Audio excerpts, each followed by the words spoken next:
The Jamahl Mosley disrespect continues over the summer now. He is ranked as the 19th best coach in the NBA by CBS Sports. They did an entire power ranking of every single NBA coach in the league, and Jamahl Mosley is on the outside looking in of the top 15, the top 18 for that matter. He's ranked at number 19. We're going to get into why exactly CBS ranked him at that spot. We're going to take a look at that list, and I'm going to personally, biased as it is, make an argument for why I don't really think he's number 19. But I will say I do see their logic. I do see CBS Sports logic when ranking these coaches, but I do think that part of the tier system that they ended up using is a bit flawed. But I digress.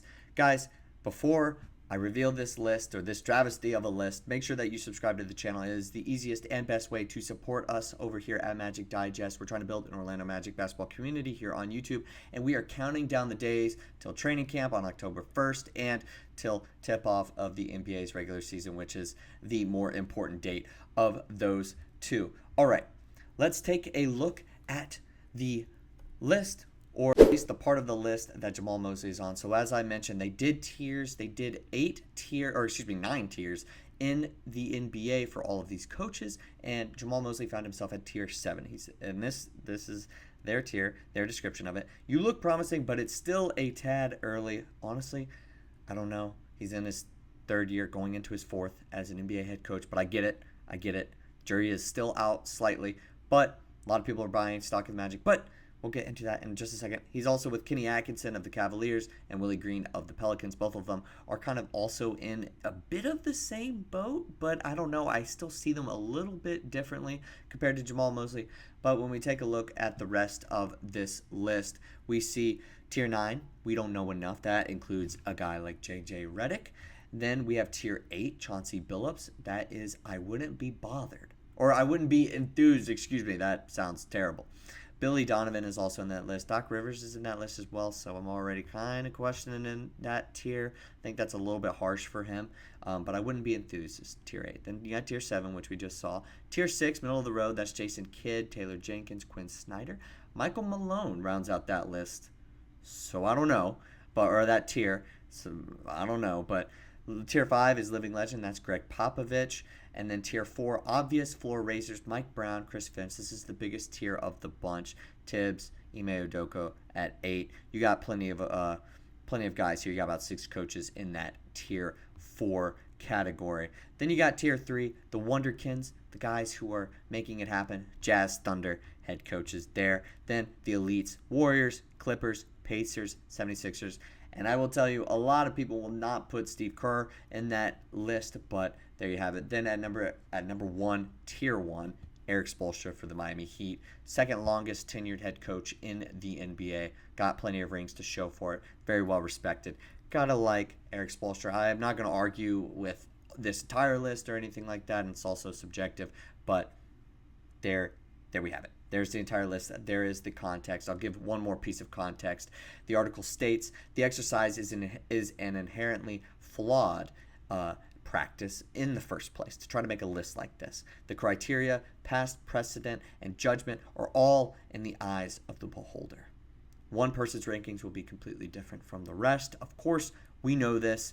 And what they used to rank these coaches: track record, performance against expectations, points of emphasis and creativity, player development, and their rotation and people management. Those are the pillars for success. I would say that pretty much does sum it all up for coaches and what they are trying to do.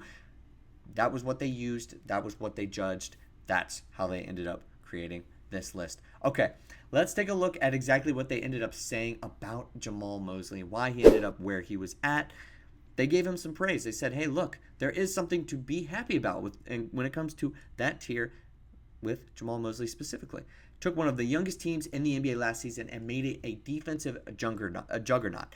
He said, look, the talent in Orlando was well suited. They got Jalen Suggs. They got Jonathan Isaac. But it's not just them. He had to make the rest of the team buy in. Paolo Banchero is the main offensive workhorse for that team. And he could have been just completely indifferent on the other end of the floor, but he wasn't. Mosley had him working hard, and certainly it showed. The team is all around really, really good on defense. The article also goes in to say the Magic grade surprisingly well in basically every setting following a stoppage. That includes after timeouts and general out-of-bounds plays. Then it goes into the negatives. But Orlando still isn't good on offense. If Mosley can overcome the shooting and ball handling limitations on that roster, though, he's going to skyrocket up this list. I would say I like the fact that this article is very kind of self-aware that, hey, look, he was just in the playoffs last year, so if he does kind of continue to lead this team into further improvement, why not skyrocket up this list? He will. I mean, there were some coaches ahead of him that were really good, and certainly can't argue him jumping past them, but if he continues to coach well and the team continues to play well, improve, then they see no reason why he wouldn't continue to rise up on this list. Now, I did want to take a look at Jamahl Mosley's career up to this point, and this is now starting the point of this episode here where we talk about this video here, where we talk about why Jamahl Mosley should be higher. First year, 22 wins. Next year, 34. The year after that, 47. Obviously, you're inserting a guy like Paolo Banchero. You got Franz Wagner playing super good basketball. You're now going to introduce KCP into that roster. You've got a lot of guys continuing to develop. Now, I think we would say, especially as guys or as Magic fans who have been around for a long time, that's not just a given that these young players are going to develop. So that is hats off to Jamahl Mosley, hats off to the staff. That is something that we love to see. Now, you do have talent. I'm not going to argue that. This is the most talent that the Magic have had in over a decade, easily. But we see improvement. Last year he was in the playoffs, could have had a playoff series win, but just came up short in Game 7. Obviously, blown lead. Don't love to see that. Not great on the coach. Somebody's going to have to take the blame.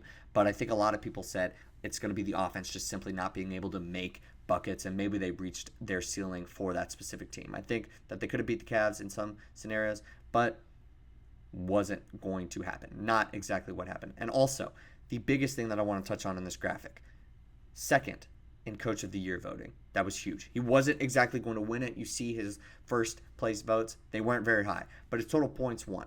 And the max that you could have got are there. We see it. He had a very good showing when it came to Coach of the Year voting. I think that that's huge. And I think that when you're second in Coach of the Year voting, it's not going to mean the greatest thing ever because you got other coaches of the year that are further down on that list. But it's something to go home about. It's something to say, hey, maybe I'm a little bit higher than 19. Maybe I'm not supposed to be in the tier where there's still more to see. Maybe I've kind of shown it. He is under contract for 4 more years. There's clear trust when it comes to Jamahl Mosley. And the idea is that he's got the keys to the franchise. 4+ years is the goal, is almost the expectation we're getting towards now. The article does go into, it does mention expectation. It does go into the fact that nobody was really expecting anything from the Orlando Magic. They were maybe your hot pick this year. They might be your hot pick this year. They weren't really on very many teams' radars last year. We knew they started 5-20 a couple years ago. They really kind of bounced back, had a shot at the play-in, had a shot at the playoffs, outside looking in. We really saw that improvement in the second half of that year a couple years ago. But they weren't anybody's hot pick last year. The expectations were low. Now they're higher. What can Jamahl Mosley do to make this team better? How can they improve on 47 wins? Can they get to 50? Can they get home court? Can they get home court through multiple series? Can they compete with teams that are going to compete for a championship? Because the Cavs weren't going to compete for a championship last year, at least in my own honest opinion. Can they compete with a team, maybe not the Celtics, but the other teams in the Eastern Conference that teams are really high on? Like if the Heat come back, the Sixers, the Bucks when healthy. Can they beat the Pacers? Questions. They'll need to be answered. Now, he was lower than Willie Green, he was higher than Willie Green and Doc Rivers. Those are two coaches that made the playoffs last year. Those were the only two coaches that made the playoffs last year that he was higher than on this list. He was, that's a little bit of a, kind of further context for this list. But he was also selected as the select team's head coach to kind of guide those young players. I think that has to mean something. And the article does go into that as well. And you can obviously read that at different points because he did a great job kind of giving the national team a good look.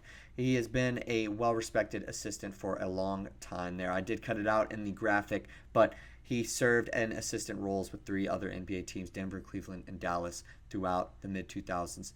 Very well-versed in the development of players. I feel like he should grade very highly in that sense. But that's really all that I have. I need to catch my breath a little bit. I do think he should be higher than 19. I don't know how many other coaches he would end up jumping, because I will say some of those other coaches are well established. Can I put him ahead of those other coaches? I don't know. I don't really like the way that this article tiered these head coaches, but nonetheless, I didn't make it. And as it states, everybody's opinion is different. I would love to hear your guys' opinion in the comments down below. Make sure to subscribe to the channel for more Orlando Magic basketball content coming up on the way. But that's all the time I have for today. Thank you guys so much for watching. Let me know what you guys think. And as always, I will see you guys next time with more Orlando Magic basketball content.